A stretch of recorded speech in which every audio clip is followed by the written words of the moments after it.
உனக்கு இஷ்டம் இருக்குன்னா சொல்லு சுபி, நம்ம இப்பவே போலாம். இல்லக்கா, நம்ம இப்ப வீட்ல இருப்போம்ல, வேணா நம்ம சாயந்தரம் வெளிய போலாம். அப்படியே சொல்ற சுபி. சரிம்மா. சுபி, ஏல அஜய், கோவப்படாதல. நீ ஒரு லூசுல. அவன் கிடைக்கங்க. சரி சுபி. ஏடி இங்க யாரோ ஜோக்கா சொல்லிட்டு இருக்காங்க.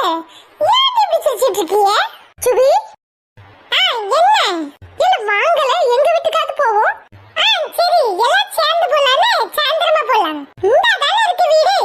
அப்ப வர மாட்டியோ? பூமாரி, நான் வரேன். சரில அஜய். அப்ப நான் வர வேண்டாமா? உன்னதான முத கூப்பிட்ட சுபி. அதான பார்த்தேன். ஏ பூமாரி, அவன்ட்ட ஏடி கெஞ்சிட்டு இருக்கா?